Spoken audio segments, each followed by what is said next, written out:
I'm sure you heard this quote that you become the average of five people you interact with the most. But what if you're the one who's traveling across 50 countries of the world, meeting hundreds of new people every day? Well, that's your chance to impact their lives. And my today's guest has done the same thing for last 10 years and more. He's a teacher, a traveler, an entrepreneur, an influencer, an engineer, a mountaineer, and a true explorer. He creates opportunities for himself and for other people.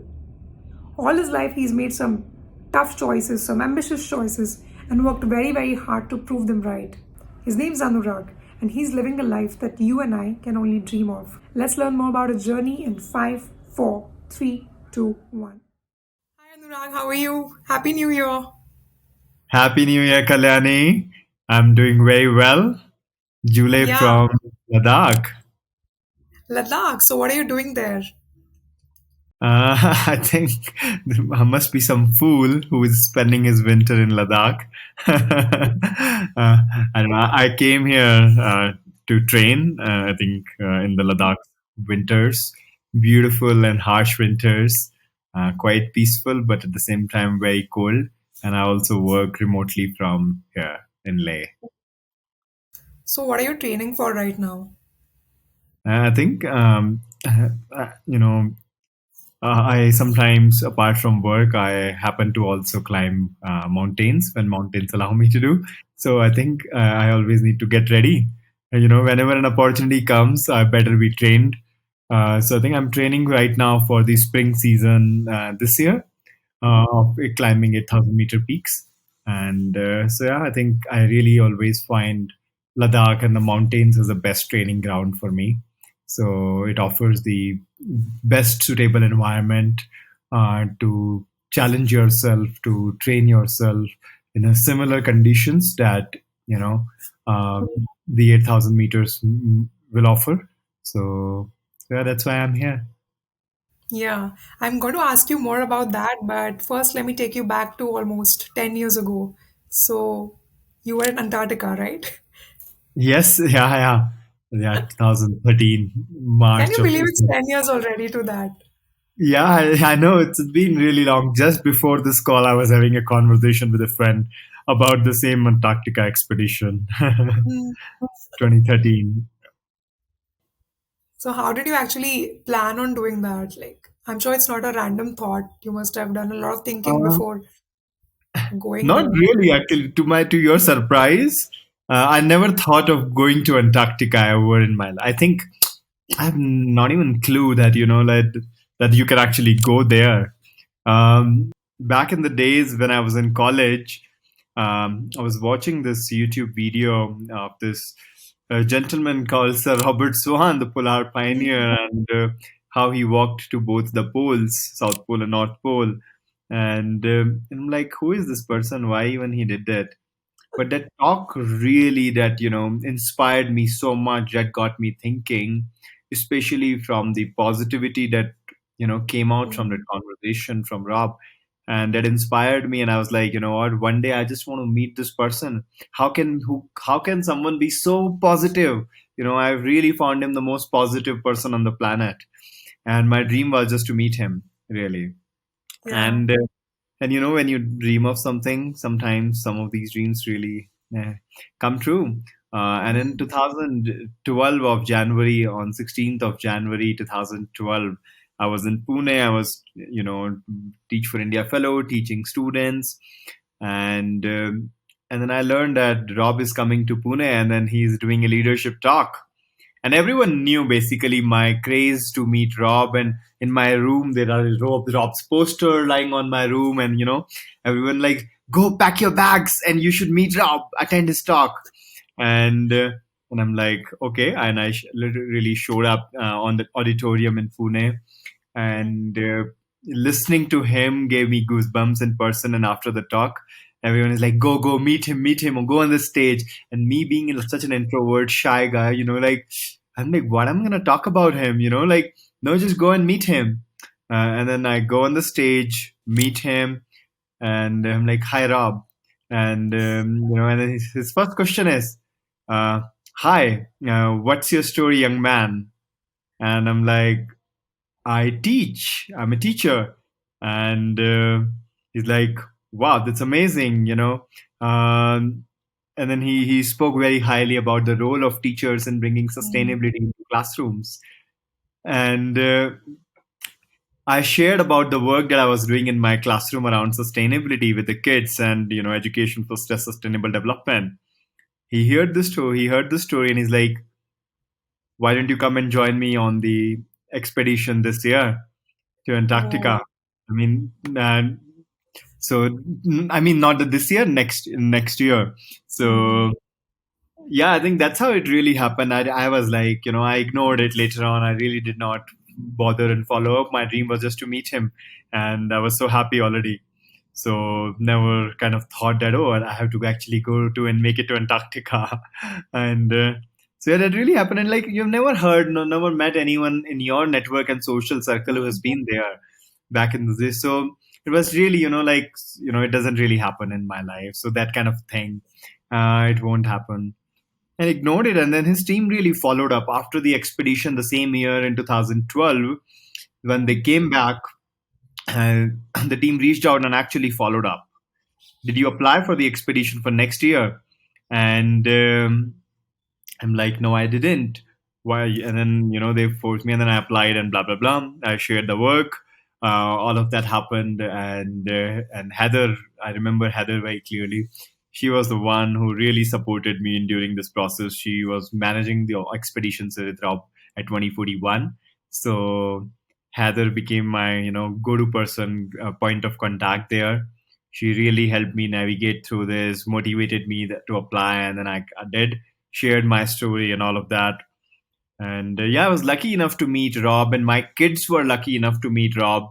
Mm. You know, we met three times, Rob, in Pune before even going to the expedition. And that's something very rare that really doesn't happen all the time. Most of the people meet Rob directly, you know, in Argentina, in Ushuaia.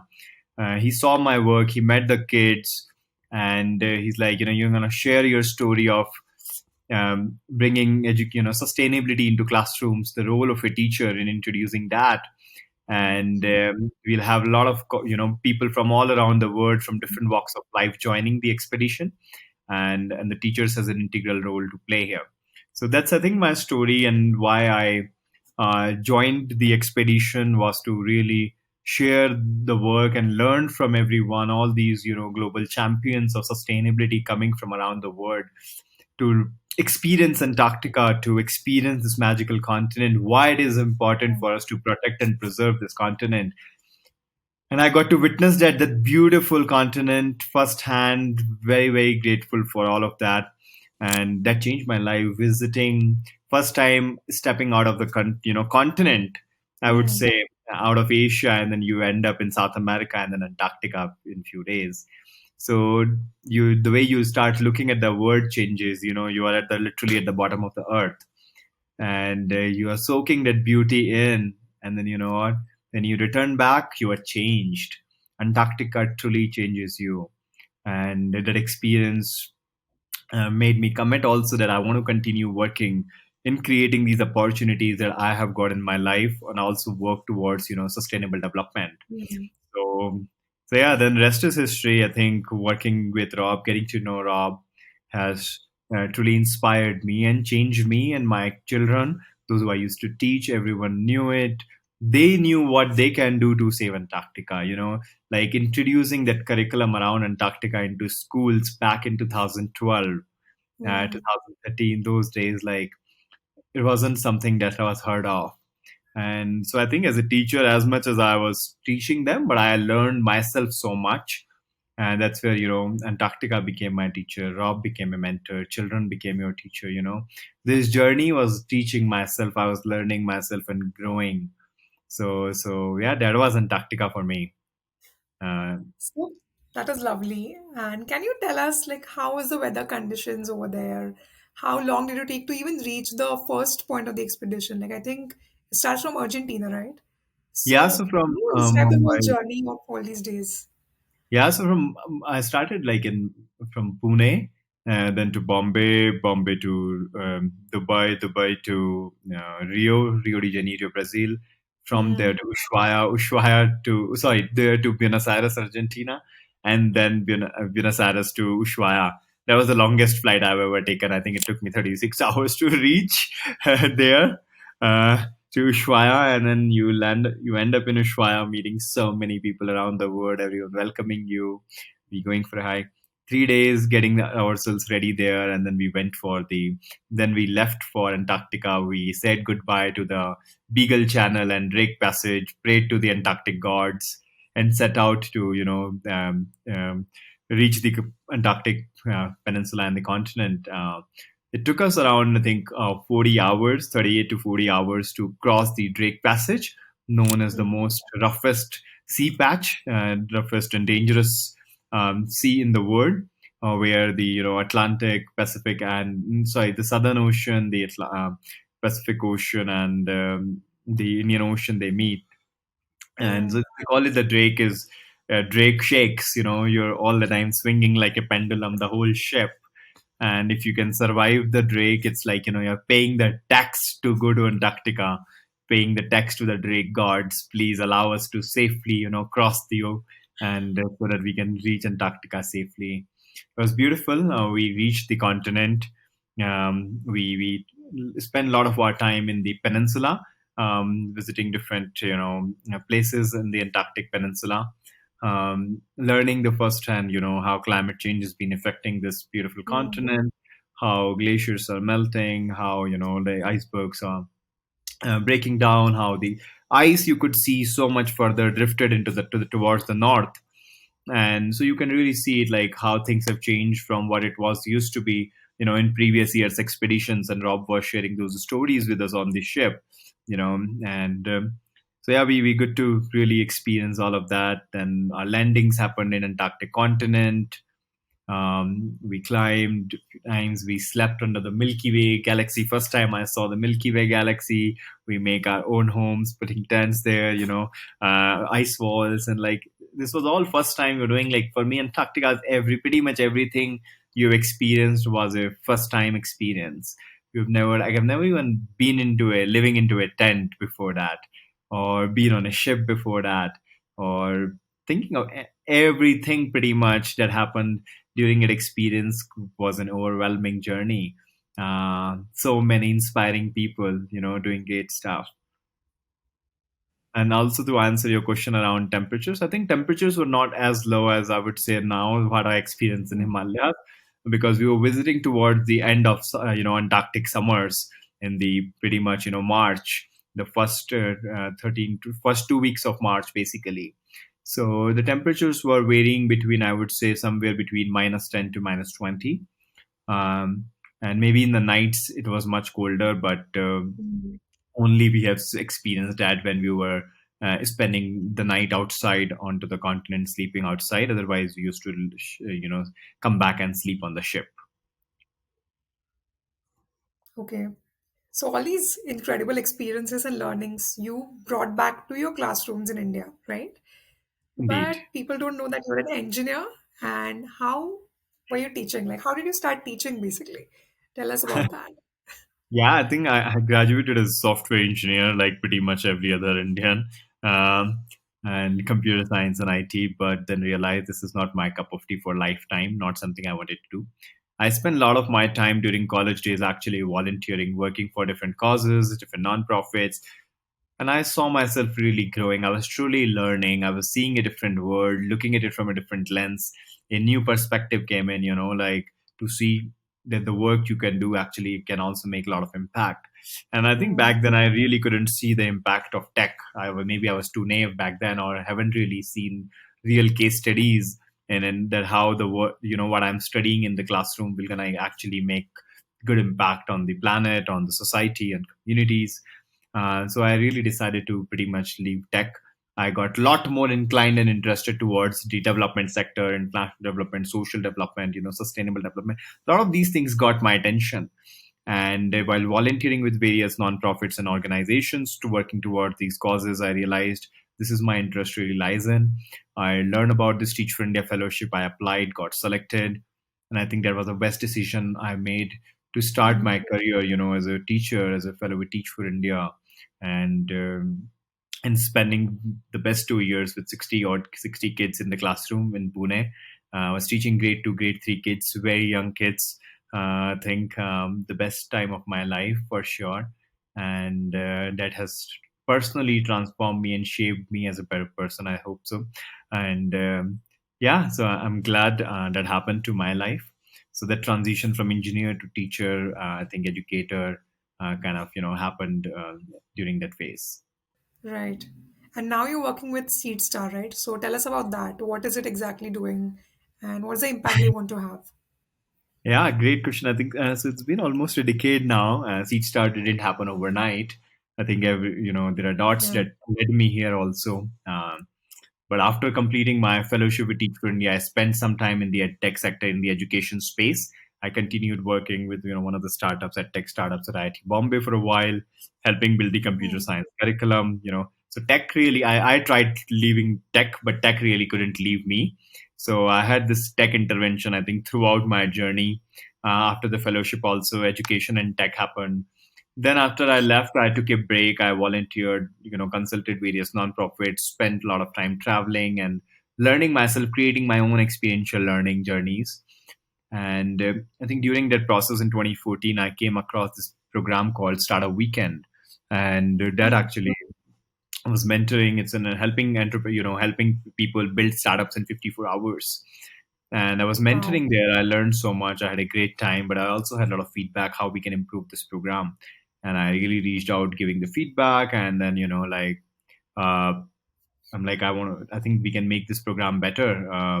And I am an experiential learning, learner and curator of these programs. How can I help? So like, why don't you come on board and do this? So that's how my journey with really happened, transition towards this space of, entrepreneurial education now. And I came on board with Up Global, and then that became part of Techstars. And I've spent good 6 years with Techstars, helping build these startup communities and the entrepreneurship ecosystems around Asia Pacific. A lot of time I've traveled in creating these, building these tech in ecosystems, Hmm. startup ecosystems, helping people build their ideas, shape their ideas into startups. But not just that, but more focused on creating a community around those, people, those entrepreneurs who want to start out, so that they have a support system they need to build their companies. So through Startup Weekend program, pretty Hmm. much launched and kicked off in all the countries in the South Asia, Central Asia, supported in Southeast Asia and entire APAC. I get to travel to, pretty much learn so much about the emerging markets across the world. And I've spent more deep diving into the emerging markets in Asia Pacific. I've traveled to, like Hmm. Afghanistan to Pakistan, Bhutan, Sri Lanka, Maldives, Tajikistan, all of these places, and really understanding what does an entrepreneur really need in all of these markets. There are very similar challenges. Hmm. Everyone lacks an access to opportunity. And what I was doing was enabling them, providing them that opportunity. That might be the only difference between me and them. If they get also the equal opportunity, to build their enterprise, Hmm. they will be able to create jobs in their country, focus on solving some of the problems in their countries using technology, help create more jobs and economic empowerment. And I think those 6 years were one of the best years of my life, where I'm so grateful. I feel I was chosen to do that work, uh, to meet such incredible humans in this part of the world, and found Hmm. myself having a home in pretty much every country in this region, every city I have, worked with in tier 2, tier 3 towns and cities and tier 1 cities in India, from, pretty much Pulwama to southern Kochi to Guwahati, Imphal to Jaipur. Wow. Pretty much every part of the country, we grew these startup ecosystems in over, 120, cities, doing just so much of work, helping, getting Techstars off on the ground in India, in this region, and running Hmm. acceleration programs, pretty much doing everything that it takes to an entrepreneur, for an entrepreneur to have that enabling environment to grow. And I loved the work, especially I could see the tangible impact of the work I'm doing, how these ecosystems are evolving now, how these communities are, shaping up the future of these countries, how new entrepreneurs are coming up, how, co-working spaces, other incubation and acceleration programs are coming up, how the role of government working closely with the governments in helping shape their entrepreneurial policies that can have, if that can support entrepreneur. So really got to do something that I loved every second of doing it. um, I I could see myself that how much I am growing and learning while working with Mm. these, stakeholders in this entrepreneurship ecosystem. And I give I told myself I want to continue doing a lot more into this space. I want to support these communities and ecosystems beyond the work that I have done right now. Right now I have just built the foundation with these people. Now we need to support them further. We need to help build the, like first, second, third floors, because the ecosystem is just starting. You've planted the seed. What next? And that's how I think I realized that my journey to support these emerging market ecosystems Mm. has to continue. And if that is not the focus of Techstars, I want to do it myself. But then I also found Seedstars is doing the same in supporting the entrepreneurs in emerging markets. I think it's been a pretty long monologue. No, but I want to ask you, like, today you feel that this field probably chose you. You're the perfect for this role, and you're giving your 100% to it. But when you didn't know how the future will unfold, but you still wanted to pick this choice over a usual, safe, comfortable option. So, how difficult was it for you? And how difficult or easy was it to convince the people around you who are going to tell you, hey, just take up a job, man? What are you doing? So, Yeah, how great was that question. I like? think this dilemma has always been there. When I quit the IT sector, and decided to join, became a teacher. Since then, the dilemma hasn't left the people around me. It has left me for sure, but not the people around me. No one still gets it. What do I do? Like, what do you really do? How does it work? Can you just, so I think it's really about understanding the purpose, why are you doing what you're doing? But what helped me in my life was to be aware of what I don't want to do. So that has helped me brought a lot of clarity what I don't want to do, then help me identify and explore where I want to do. And I always, believe in my life, trust the process. Sometimes a lot of these answers may not be there in front of you, be visible to you right away, because it's not a cakewalk. It's not like that you can see right now uh, all the answers, but somewhere you need to start. So I really focused on at that time that, is this something can I actually enjoy doing? Can I add value to it? Can I learn from it? So I've always focused on pursuing something where I can learn and I can actually also give. So that idea of learning and growing and then also giving and adding value stick always with me. But I knew as a techie, I may not be able to contribute a lot. I may not be able to, because I don't really would enjoy that. So I knew that something I was very clear that I have to leave this one, you know.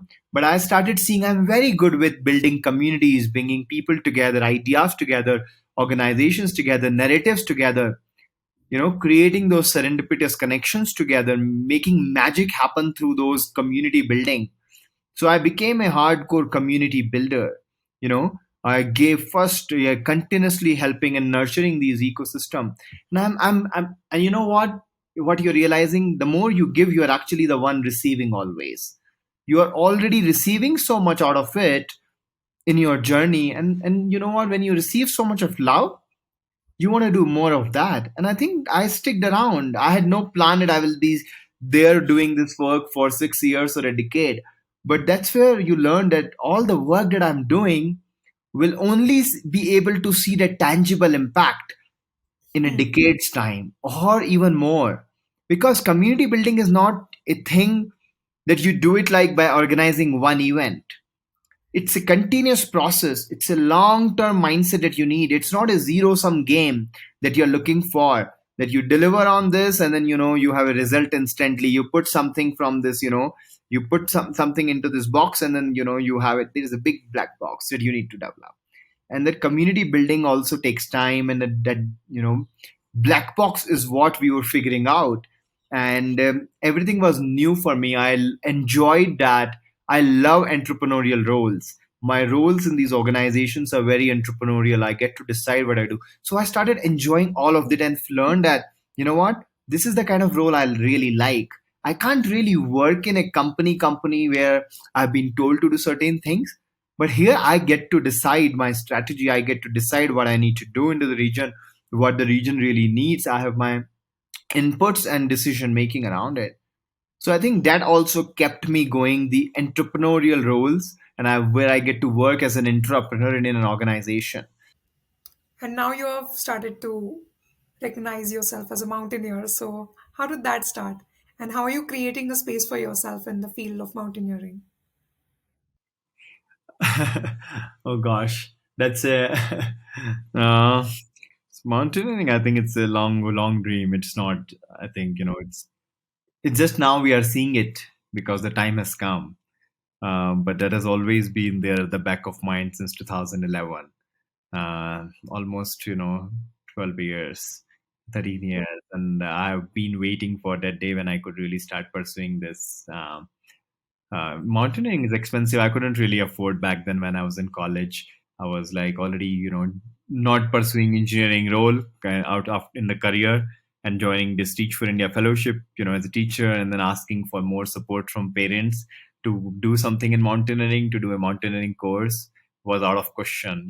Like I couldn't really ask them. They couldn't have, um, supported me at the time for this. So I really made myself a promise that one day I will make myself ready to be able to do it when I can make these decisions myself, and not be dependent on anyone else. So I think over last 10 years has been about all about of the journey of working towards that goal in some or other ways that can allow me to pursue mountaineering. And I think since last 2.5 years since COVID hit, COVID helped me reprioritize my life. It really made me rethink when my travel got stopped. I used to travel so much for work beforehand, and pretty much 5 6 months you're traveling, so you don't have really time to pursue anything like mountaineering. Or also, I think it took the backseat somewhere in my subconscious. It was there, but it wasn't really a priority. But in COVID times, things changed. I'm like, you're sitting here not doing anything, and I read, like a lot of these questions are coming into your mind. Your physical fitness, your mentally, you're like, disturbed. You're asking a lot of these questions to yourself, and I started my, well, I think venturing back into the mountains with Tata Steel Adventure Foundations. Their Twin Peaks, their Triple Pass Challenge was launched by Hemant, and it was led by member Chindri Pal herself. And I'm like, they're selecting 5 people to join this, and I was lucky enough and to be part of that 5-member team that got selected to do the triple pass challenges from Bali, Darwa Pass, Bali Pass, Barasu Pass, and crossing from Uttarakhand into Himachal Pradesh from one state to another. 21 days in the mountains. Just learned so much from the mountains, from all the people, and most importantly, from Bachindri ma'am herself. Her guidance and mentorship, all of that really helped me kind of rethink, dude, like this is your time now. You need to prioritize, and this is not going to be only once an activity every year. You always wanted to pursue this. Now is the time. Mountains, you've been here in 21 days, you've seen yourself, you need to learn and grow so much. I could feel that connection back with the mountains, that they're just calling. And where have I been all this while? So I think that happened. Um, she guided me to pursue basic mountaineering course if I need to really, get into serious mountaineering. Um, and then before I did the basic mountaineering course, I did this Twin Peaks challenge, same with TSAF in Ladakh, where we climbed Kangyat Situ and Zochongo. It was my first 6,000-meter peaks back to back we did. I got more further connection with the mountains. I'm like, you know what? I really like this, and coming to 6,000 meter now, I want to do more. For that, I need to really learn basic and advanced mountaineering skills. I enrolled myself into the mountaineering course at Nehru Institute of Mountaineering in Tarkashi, completed that. And then again, there was a gap. But again, in 2021, I picked 2022 after completing these courses in 2021 and these two 6,000-meter peaks.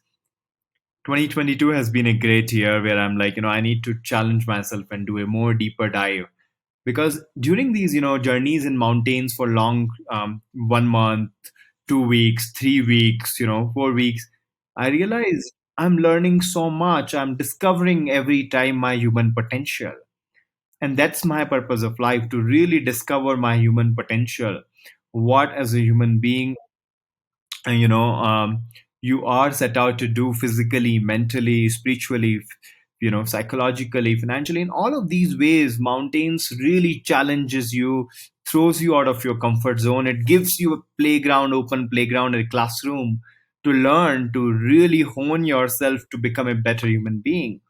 And they just the biggest teachers I found. And I think, as someone who is curious to learn and grow all the time, I find mountains my biggest classroom, my biggest teachers, someone who will never misguide me, who will challenge me for my own growth, who will guide me, who will direct me, who will, ensure I become much more stronger every time from inside. And, and that's what I think mountains really offered. What we see is us climbing these big mountains outside, but mountains really offers us is to climb the mountains inside, that fear, those challenges, the things that you have never done before. And I think that's where I see that this is what I'm always craving for. And mountains have been offering me all the time generously, you know and then when I'm not ready, they are willing to also send me back home. You know what, you're not ready, this is not your time, go back home. Once you are ready, then come back. So this happened this year. I went to venture out into the Garhwal mountains, to climb Mount Satopant, and I wasn't fully acclimatized. Mountain sent me back. I came back. I accepted the decision, and then here I am with you, doing this podcast. I love your journey, and one thing I feel is highlight of your journey is that you always meet really amazing mentors. Like you spoke about Robert Sir and Bachedri ma'am also. So, what would you give as a tip?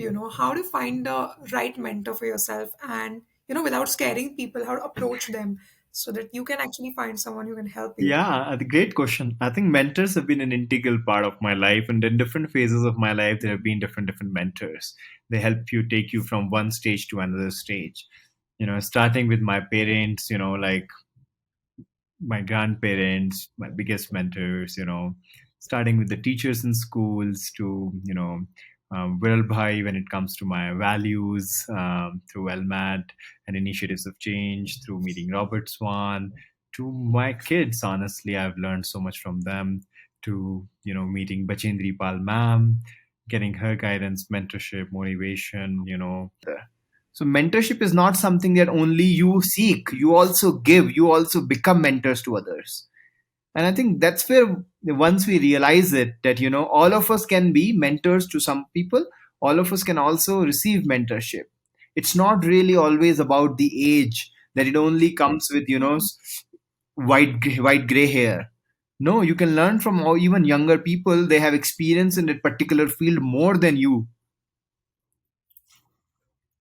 So being, once you are humble, once you have that humility to learn, there are going to be mentors. You will not get scared from them.